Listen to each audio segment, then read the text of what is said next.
क्या आपको पता है 99% इन्वेस्टर्स विनर सेम मिस्टेक करते हैं जब स्टॉक मार्केट और म्यूचुअल फंड के बीच में चूज करना पड़ता है तो। और वही एक मिस्टेक आपको लाखों का लॉस करवा सकती है।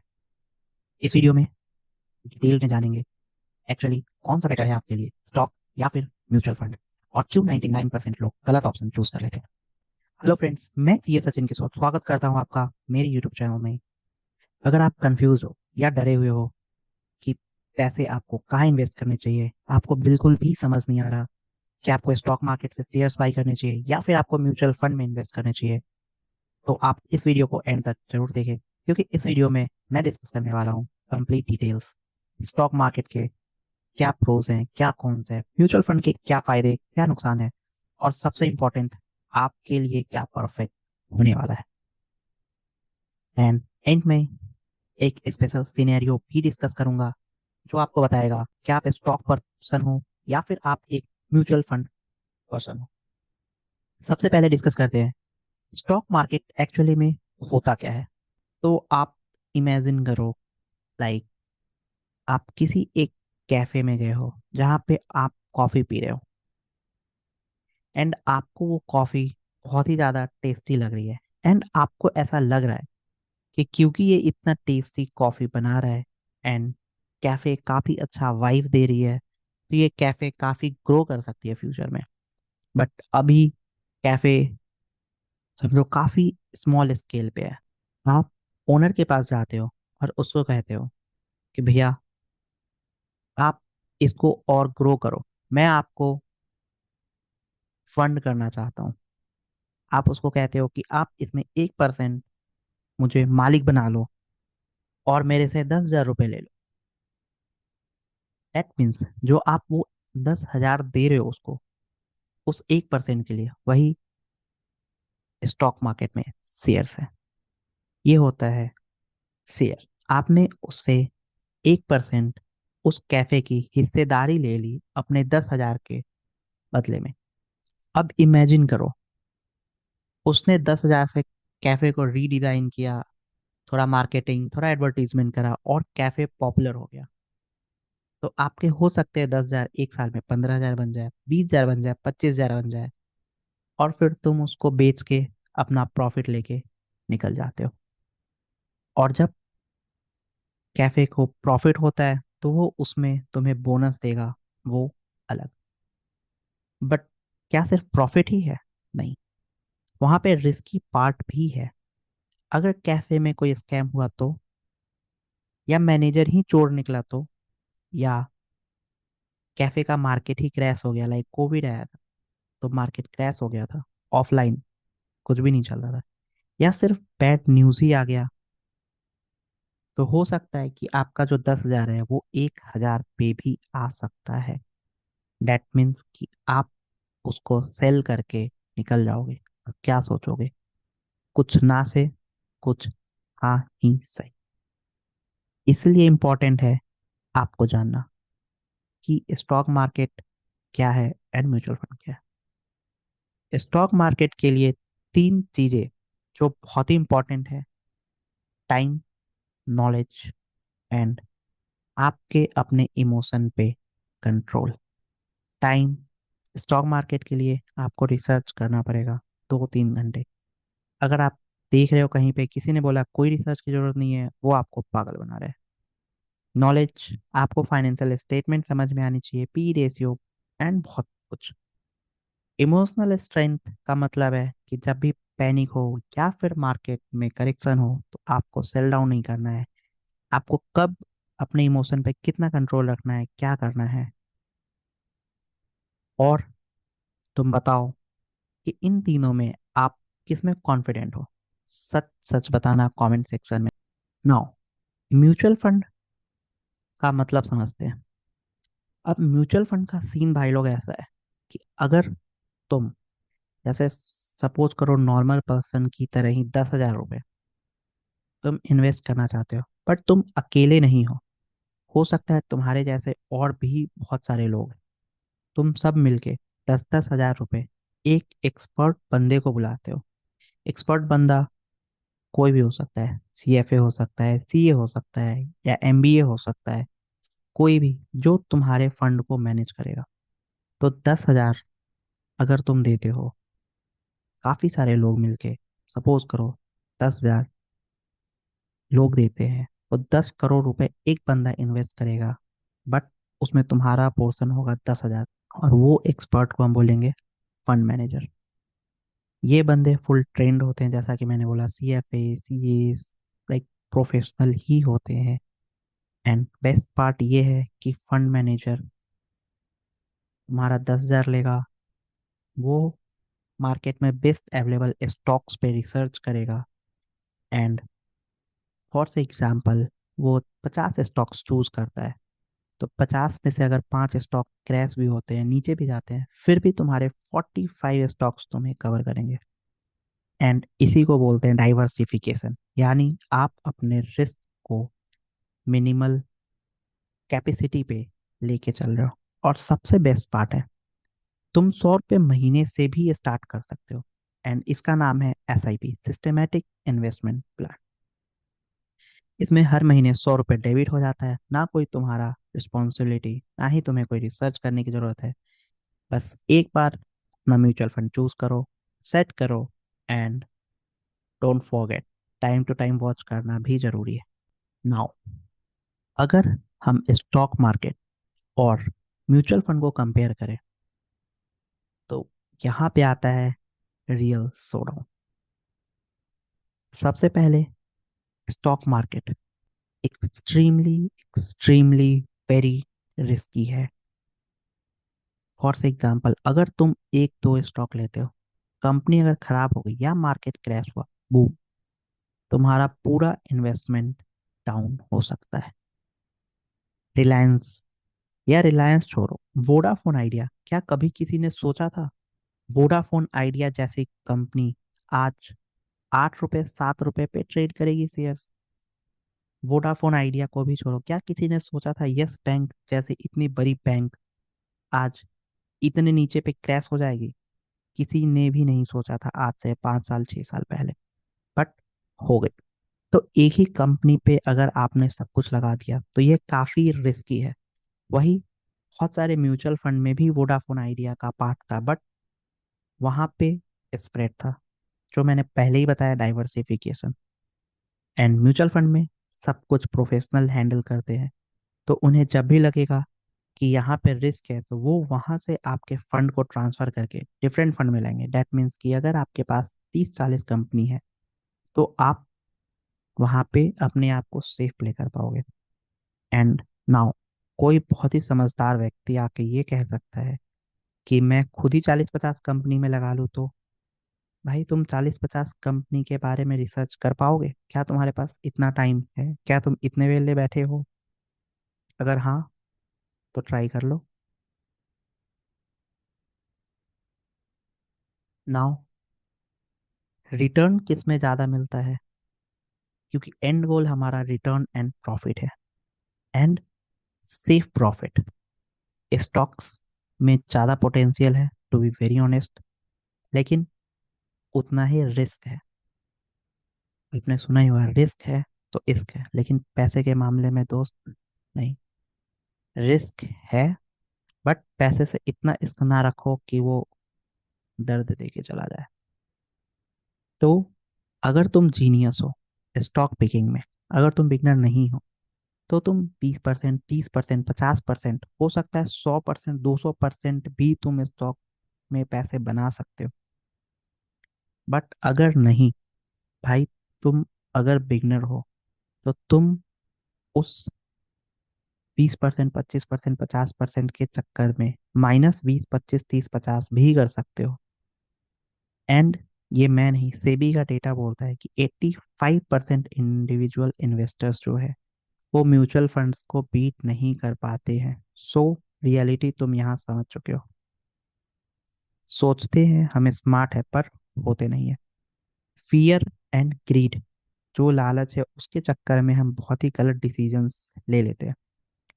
म्यूचुअल फंड स्टेडी है, रिलायबल है, कंसिस्टेंट है, क्योंकि प्रोफेशनल्स वहाँ आपके फंड को मैनेज कर रहे हैं, प्रॉपरली उसको हेज कर रहे हैं। एंड वहाँ पे आपको कंपाउंडिंग ग्रोथ भी देखने को मिलता है। तो म्यूचुअल फंड 8 से 10% आपको एनुअल रिटर्न देते हैं।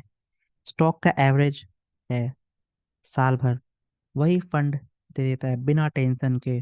और कंपाउंड के बाद 10-15 साल में सब सीरियस वेल्थ बन जाता है। टाइम रिक्वायर्ड की अगर बात करूं, स्टॉक मार्केट में आपको 2-3 घंटे डेली के चाहिए। कंपनीज की रिपोर्ट पढ़नी है आपको, 1 घंटा स्टॉक प्राइस चेक करना, मार्केट न्यूज, पोर्टफोलियो मैनेज, आपको खुद के डिसीजन लेना है, तो इतना टाइम नॉर्मली लगेगा ही लगेगा। एंड म्यूचुअल फंड में 5 मिनट्स मंथली, आप बस एक बार अपना पोर्टफोलियो देख लो, एसआईपी आपका ऑटोमेटिक चलेगा, 99% काम तुम्हारा वैसे ही हो जाएगा, बाकी कामों पे तुम अपना फोकस कर सकते हो। वही अगर नॉलेज एंड स्किल्स की बात करूं, स्टॉक मार्केट में इन्वेस्ट करने के लिए बिगनर्स के लिए तो बिल्कुल भी नहीं है। इवन आई वुड सजेस्ट कि अगर आपके पास इंटरमीडिएट लेवल का भी नॉलेज है, तो भी आपको स्टॉक मार्केट में डायरेक्ट नहीं आना चाहिए। एडवांस लेवल का नॉलेज है, फिर आप मार्केट में आओ स्टॉक्स पे। क्योंकि आपको यहाँ पे financial statements like PNL, balance sheet क्या होता है, cash flow, valuation metrics, P ratio, EV, EBITDA, price to book ratio, market की साइकोलॉजी आपको समझना पड़ेगा। सब जब भाग रहे हैं तब कब ठहरना है, कब आपको रुकना है, macro economics like interest rates, inflation, GDP, rupees का मूवमेंट कैसे क्या चल रहा है, टेक्निकल एनालिसिस लाइक चार्ट देखकर आपको प्रेडिक्ट करना पड़ रहा है कि कब चार्ट ऊपर जाएगा कब नीचे जाएगा। कंपनी स्पेसिफिक रिस्क असेसमेंट भी आपको करना पड़ेगा कि किस कंपनी में कितना रिस्क है। जैसे मैंने वोडाफोन, आइडिया, यस बैंक हो गया, कब रिलायंस ऊपर जाएगा नहीं जाएगा। और ये सब तुम भाई 2 साल 3 साल 4 साल की स्टडी के बाद भी परफेक्टली नहीं समझ पाओगे। तो तुम अकेले नहीं, बहुत सारे लोग हैं जो ये मिस्टेक करते हैं और सोचते हैं, पर असली में नहीं होता है। म्यूचुअल फंड मार्केट जो है बिगनर के लिए एंड इंटरमीडिएट लोगों के लिए भी काफी फ्रेंडली है। 3 चीज तुम्हें पता होनी चाहिए बस, कि तुम कितना रिस्क ले सकते हो, मतलब तुम्हारा रिस्क टॉलरेंस लेवल क्या है। क्या तुम अपने पोर्टफोलियो को 30% डाउन देख सकते हो, या 40% डाउन देख सकते हो, या 10% तक ही डाउन देख सकते हो। उस हिसाब से तुम इन्वेस्टमेंट प्लान चूज करो, अपनी एसआईपी म्यूचुअल फंड चूज करो। टाइम होरिजन तुम्हारा कितना है, 1 साल, 5 साल, 10 साल, 20 साल, 50 साल। एंड एसआईपी तुम कितने का सेट करना चाहते हो। अगर तुम्हें नहीं पता कि कैसे सेट करना है, तो मैं इस पे एक वीडियो जरूर बनाऊंगा, कमेंट में मुझे बताओ। एंड दैट्स इट, तुमने म्यूचुअल फंड क्रैक कर लिया। 10th क्लास का स्टूडेंट भी म्यूचुअल फंड में इन्वेस्ट कर सकता है विदाउट एनी इश्यूज। बस उसको पता 3 चीज होनी चाहिए, जो मैंने आपको बता दिया। लेट्स सी कि कॉस्ट एंड एक्सेस क्या है, लाइक कितना आपको महंगा क्या पड़ सकता है। स्टॉक्स में तुम ब्रोकरेज पे करते हो, आजकल डिस्काउंटेड ब्रोकरेज है, बट फिर भी वो 20 रुपए पर ट्रांजेक्शन आपसे चार्ज करते हैं। डीमेट अकाउंट का चार्ज आपका 100 रुपीज to 500 ईयरली, एंड ये मैं डिस्काउंटेड ब्रोकर की बात कर रहा हूँ। एक्सचेंज रेट्स तो है ही, रिसर्च टूल पे आपका अलग से एक्सपेंसेस होगा। अगर तुम फ्रीक्वेंट ट्रेडर हो, लाइक महीने में 10 ट्रांजेक्शन अगर कर रहे हो, हम अज्यूमिंग, तो तुम्हारा 1,000-2,000 रुपये कहीं नहीं जा रहा, वो बिल्कुल चार्ज में जाएगा। एंड टैक्सेस का क्या है, स्टॉक अगर 1 साल से ज़्यादा रख लो तो कैपिटल गेन पे 12.5% निर्मलता ही लेके चली जाएगी। 1 साल से ज़्यादा रखा तो 20% टैक्स, और वो भी पता नहीं कब उनका क्या मूड चेंज हो जाए, तो टैक्सेस तो लगेगा ही लगेगा भाई मेरे। Mutual fund small expense ratio होगा, क्योंकि तुम्हारा एक बंदा एक्सपर्ट वो फंड मैनेज कर रहा है, तो भाई मुफ्त में तो करेगा नहीं, उसको भी दाल रोटी खानी है, तुमसे वो फीस चार्ज करेगा। एंड वो 0.5 to 2% तक मैक्सिमम म्यूचुअल फंड का फीस होता है, सेबी ने कैपिंग लगा रखी है कि वो ज़्यादा नहीं चार्ज करेगा। इसका मतलब सिंपल सा है, 1 लाख अगर तुम इन्वेस्ट करते हो तो 500 से 2,000 उसका ईयरली फीस है। एंड इस फीस में तुम्हें मिल क्या रहा है, प्रोफेशनल मैनेजमेंट मिल रहा है, रिसर्च टीम मिल रही है, ट्रेडिंग एक्सपर्टीज मिल रही है, पोर्टफोलियो रीबैलेंसिंग मिल रहा है। अगर तुम ये सब खुद से करते, तो भाई तुम्हारा अच्छा खासा पैसा खर्च हो जाता है इस पे, तुम सोच भी नहीं सकते। एंड टैक्स वाइज, भाई म्यूचुअल फंड का भी सेम स्टॉक जैसा ही टैक्स है, बट हाँ इसमें कुछ टैक्स फ्री स्कीम्स भी है जिसमें तुम इन्वेस्ट करके टैक्स फ्री रह सकते हो। एंड अगर सही बताऊं तो तुम स्टॉक पिक करके 10-15% लॉस करोगे, जो जनरली लोग करते ही हैं बिगनर। तो 1 लाख का लगाया, 10-15% लॉस कर दिया, 15,000 का लॉस हुआ। बताओ, इससे कम में तो तुम्हारा वो बंदा एक्सपर्ट बैठा है म्यूचुअल फंड का, फंड मैनेज कर देता, क्या बुरा बात था। 1% तो बहुत ही छोटा है, बट लोगों की बात ईगो पे आ जाती है। कोई नहीं। अगर इन्वेस्टमेंट होराइजन की बात करूं, लाइक टाइमिंग किसकी अच्छी है, तो स्टॉक शॉर्ट टर्म में कैम्बल है। लाइक स्टॉक बेस्ड है 5 टर्म, लॉन्ग टर्म ईयर के बेसिस पे ही भाई मेरे पैसा बनता है। ऑप्शन ट्रेडिंग से, फ्यूचर मार्केट से, या फिर शॉर्ट टर्म ट्रेडिंग से बहुत कम लोगों ने पैसा बनाया। नहीं बनता भाई। 6 महीने के बाद पैसा निकालना चाहते हो सकता है मार्केट में ऊपर नीचे कुछ भी आ जाए। अभी ट्रम्प भाई ने बवाल मचाया हुआ है, मार्केट की ऐसी तैसी बजाई हुई है, तो कुछ भी हो सकता है। पैसा निकालना चाहोगे नहीं निकल पाएगा, बस गैम्बलिंग चल रहा है। म्यूचुअल फंड भाई फ्लेक्सिबल है, चाहते हो इन्वेस्ट करना करो। 3 मंथ के लिए लिक्विड फंड है, 1 साल के लिए चाहिए तो बैलेंस फंड है, 3 से 5 साल मॉडरेट, 10 साल के लिए एग्रेसिव फंड ले। बस बहुत सारे ऑप्शन है, जो मर्जी वो चूज कर लो। बस स्टॉक्स में क्या करोगे, शेयर मार्केट में 5,000 से ज्यादा स्टॉक्स लिस्टेड है, तुम कौन से स्टॉक्स चूज करोगे, और वो भी कैसे चूज करोगे। तो भाई उसके बाद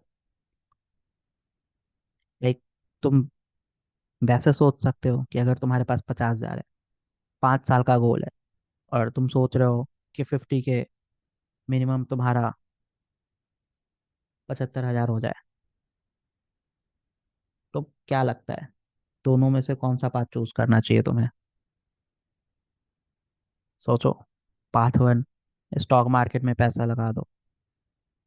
अब स्टॉक मार्केट में भाई तुम खुद पिक करोगे, इंटरनेट पे वीडियोस देखोगे, एक दो बुक पढ़ोगे, फिर भी नहीं समझ में आएगा, कोई टेलीग्राम चैनल ज्वाइन कर लोगे, वो बेफालतू की एडवाइस बताएगा, पैसे डुबा लोगे।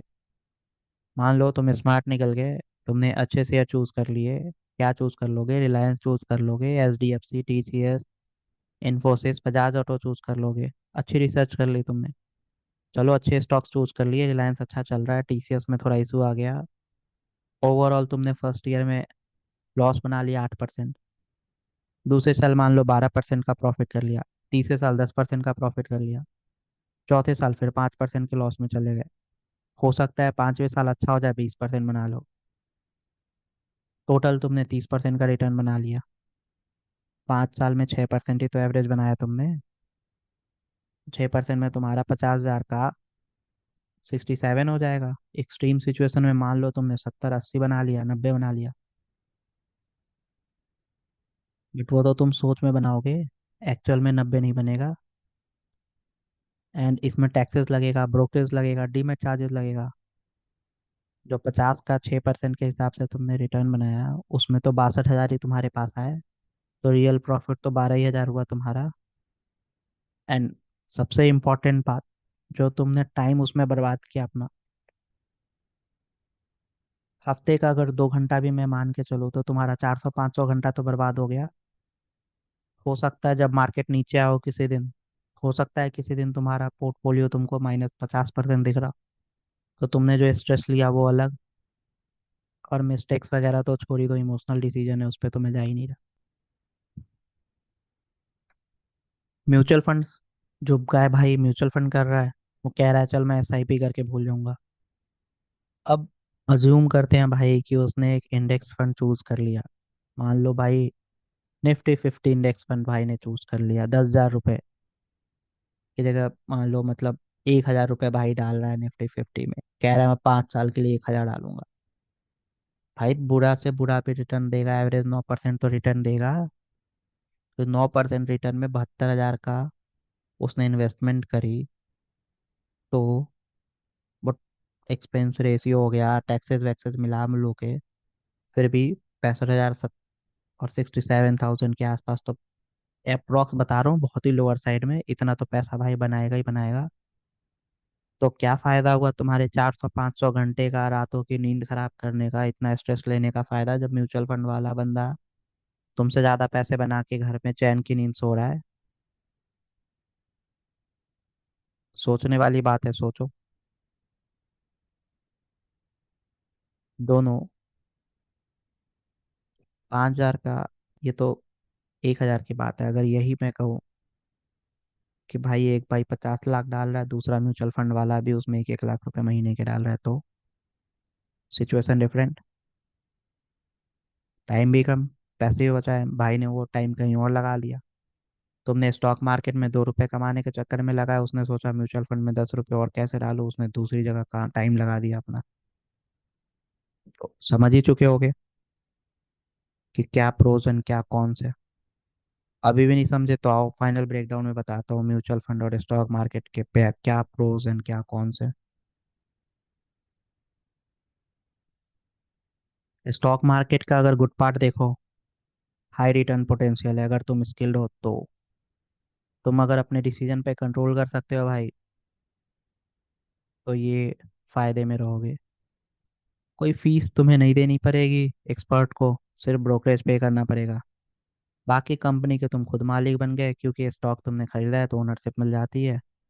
और स्टॉक तुम खुद ही पिक कर सकते हो, तो एक इंस्टेंट अपॉर्चुनिटी मिल जाती है, तुम्हें जो चूज करना है करो। लो, लाइक बैड पार्ट या फिर कॉन्स कह लो स्टॉक मार्केट के भाई, वो ऐसा है कि तुम्हें बहुत ही बिजी रहना पड़ता है, क्योंकि तुम रिसर्च करोगे खुद ही। और पोर्टफोलियो को जब देखोगे -60%, 70%, तो भाई रातों की नींद तो तुम्हारी जाएगी जाएगी। एंड कभी कभी अगर तुमने यस बैंक जैसे शेयर्स अगर चूज कर लिए या वोडाफोन आइडिया जैसा चूज कर लिया, तो हो सकता है भाई तुम्हारा सब कुछ चला भी जाए। और अगर तुम इमोशनली स्ट्रांग पर्सन नहीं हो और गलत डिसीजन ले रहे हो, तो भाई फिर तो क्या ही कहने हैं, हो सकता है तुम सारा का सारा प्रॉफिट बुक करके भी बैठ जाओ। और मजे की बात ये है, से भी खुद कह रही है कि 85% लोगों ने म्यूचुअल फंड से ज्यादा पैसे ही नहीं बनाए। तो भाई फिर भी तुम बात नहीं मानोगे तो क्या ही कर सकते हैं। म्यूचुअल फंड के फायदे की अगर बात करूं, तो भाई वो प्रोफेशनल मैनेज कर रहा है, तो एक्सपर्ट आपके फंड को मैनेज कर रहा है, तो आपको टेंशन लेने की बात ही नहीं है। फंड आपका डाइवर्सिफिकेशन है, 10, 20, 50 कंपनियों में फैला हुआ है। एक डूबेगी, दूसरी डूबेगी, तीसरी डूबेगी, भाई 10 कंपनियां बैठी है आपको मैनेज करने के लिए उसको। भाई बिगनर और इंटरमीडिएट लेवल के लिए तो बहुत ही फ्रेंडली है, कोई नॉलेज चाहिए ही नहीं, बस तुम्हें देखना आना चाहिए म्यूचुअल फंड देखना कैसे। मिनिमम इन्वेस्टमेंट 100 रुपए से शुरू हो जाओ। शेयर मार्केट में तुम 100 रुपए से शुरू हो ही नहीं सकते भाई। एंड म्यूचुअल फंड में भाई लगाओ, भूल जाओ, चलते रहेगा ऑटोमेटिक। बस अपना return time to time monitor करते रहो, सही चल रहा है नहीं चल रहा है। कंसिस्टेंट रिटर्न मिलेगा, स्टेडी एंड रिलायबल। और भाई चैन की नींद सोओगे, वो मजे की बात है। म्यूचुअल फंड के अगर तुम्हें फायदे तो बता दिए मैंने, बट भाई नुकसान भी तो है। अगर तुम डिसाइड ही नहीं कर पा रहे, तुम्हारा कंट्रोल ही नहीं है, तो हो सकता है भाई जितना तुम रिटर्न देख रहे थे उतना रिटर्न ही ना मिला हो, तुमने गलत म्यूचुअल फंड चूज कर लिया हो। या फिर हो सकता है कि तुमने एक्सपेंस रेशियो पे ध्यान ही ना दिया हो, तुमने एक्सपेंस रेशियो ऐसा चूज कर लिया कि भाई तुम्हारा एक्सपेंस रेशियो हायर साइड चला गया, जबकि सेम टाइप का सेम स्टॉक दूसरे फंड के पास लोअर एक्सपेंस रेशियो में था, तो फिर क्या करोगे तुम। उसके बाद भाई मैनेजर का स्किल भी डिपेंड करता है, कभी कभी वो भी गलत हो सकता है, तो वो भी इंसान ही भाई। तो तुम्हारी किस्मत पे बात है। कोई बंदा उठ के आ सकता है कि क्या पता तुम यस बैंक और वोडाफोन का आइडिया दे रहे हो, मैं सियान एग्रो जैसे स्टॉक चूज कर लो, तो भाई कर लो, अगर कर सकते हो तो क्या कर सकते हैं। तो अब आती है मेन थिंग भाई, कि किसके लिए क्या परफेक्ट है। तो म्यूचुअल फंड भाई तुम्हारे लिए परफेक्ट है अगर तुम वर्किंग प्रोफेशनल हो। फर्स्ट थिंग, तुम भाई 9 से 5, 9 से 10, 9 से 12, 12 से 12 पता नहीं क्या ही जॉब कर रहे हो, अगर तुम्हारे लिए म्यूचुअल फंड परफेक्ट है। बिगनर हो, इंटरमीडिएट हो, पहली बार इन्वेस्ट कर रहे हो, ज़्यादा नॉलेज नहीं है, तो म्यूचुअल फंड परफेक्ट है। भाई 1,000, 2,000, 5,000, 10,000 का अगर करना है इन्वेस्ट, तो मंथली SIP करो, बेस्ट है भाई। तुम रिस्क ज़्यादा नहीं ले सकते हो, अपने पोर्टफोलियो को 10-20% तक ही डाउन देख सकते हो, 25% मैक्सिमम डाउन देख सकते हो। म्यूचुअल फंड करो भाई आंख बंद करके, टेंशन बिल्कुल भी नहीं चाहिए जिंदगी में, चैन की नींद चाहिए, म्यूचुअल फंड करो। लॉन्ग टर्म माइंडसेट है भाई, 5-10 साल का अगर सोच रहे हो, तो म्यूचुअल फंड करो। और 80% लोगों के लिए मजे की बात ये है भाई, यही परफेक्ट है। स्टॉक मार्केट भाई उन भाइयों के लिए जो काम धंधा नहीं है, काम धंधे से मतलब भाई उनके पास अंधा पैसा है। वो कह रहे भाई मेरे पे रिस्पॉन्सिबिलिटी नहीं है, मेरे काम ही यही है, तो भाई म्यूचुअल स्टॉक मार्केट में लग जाओ भाई। रिसर्च करो, रीड करो, शेयर सर्च करो, उसमें इन्वेस्ट करो। अगर भाई तुम्हें जेन्युइनली मजा आ रहा है बुक रीड करने में, एनालिसिस करने में, तो भाई तुम्हारे लिए म्यूचुअल फंड बेस्ट है, वरना तो भाई भूल जाओ। और इमोशनली भाई तुम्हें स्ट्रांग होना पड़ेगा, तभी म्यूचुअल फंड तुम्हारे लिए बेस्ट है, वरना भाई तुम्हारे लिए तो समस्या ही समस्या है। और ऐसा नहीं है कि एक दो किताबें पढ़ ले भाई हो गया है स्टॉक मार्केट। भाई 10 10 20 20 25 25 किताबें पढ़नी पड़ रही है, तब जाके तुम्हारा फाउंडेशन स्ट्रांग बनेगा। और लॉन्ग टर्म के लिए भाई बेटर है स्टॉक, उसमें बनता है वेल्थ। स्मॉल पोर्टफोलियो में भाई फुल पोर्टफोलियो का क्या ही बना लोगे। मैं कह रहा हूँ तुम 25,000 50,000 की तुम्हारी पोर्टफोलियो है, 50,000 की पोर्टफोलियो को तुमने 1.5 लाख भी कर लिया तो तुमने क्या ही बना लिया भाई 10 साल में? कुछ भी नहीं। तो भाई 10% 15% लोगों के लिए ही स्टॉक मार्केट बेस्ट है। और अगर तुम और भी ज्यादा तेज हो तो भाई तुम हाइब्रिड अप्रोच ले लो। ये देता हूँ विनिंग फॉर्मूला। 80% करो म्यूचुअल फंड और 20% कर लो अपना स्टॉक। इससे क्या होगा, 80% तो तुम्हारा पैसा बनेगा, 20% से तुम खुद ही सीखो। खेलते खेलते भाई तुम स्टॉक मार्केट सीख जाओगे, जब सीख जाओगे तो भाई करना शुरू करो, इमोशनल बैलेंस बनाओ। और स्टॉक मार्केट में भाई थ्रिल और एक्साइटमेंट तो है ही। यही है भाई मजे की बात। तो भैया सच्चाई यही है कि इन्वेस्ट तो करो। और इन्वेस्ट करने का मतलब ये नहीं है कि भाई अमीर हो जाना है, इन्वेस्ट करने का मतलब है वेल्थ बनाना है। ये नहीं कि 5,000 लगा के 20 साल लगाते रहूंगा और मैं 5,000 का 500 करोड़ बना लूंगा, ऐसा नहीं है भाई। तो 5,000 लगाओ म्यूचुअल फंड में, अच्छा रिटर्न बनेगा। दूसरा भाई स्टॉक लगा के हो सकता है 20 बार गलती करे, वो कुछ और बनाए तुम कुछ और बनाओ। तो सबसे इम्पोर्टेंट है कंसिस्टेंसी और इन्वेस्ट करना। तो दैट्स ऑल भाई फ्रॉम माई साइड। अब तक तुम्हें पता चल चुका होगा कि भाई तुम म्यूचुअल फंड टाइप की पर्सन हो या स्टॉक टाइप पर्सन हो। तो अब मुझे कमेंट में बताओ कि तुम कौन से टाइप के पर्सन हो। तुम्हें क्या लग रहा है, तो म्यूचुअल फंड वाले पर्सन निकले या स्टॉक वाले पर्सन निकले? कमेंट में बताना जरूर। बाय।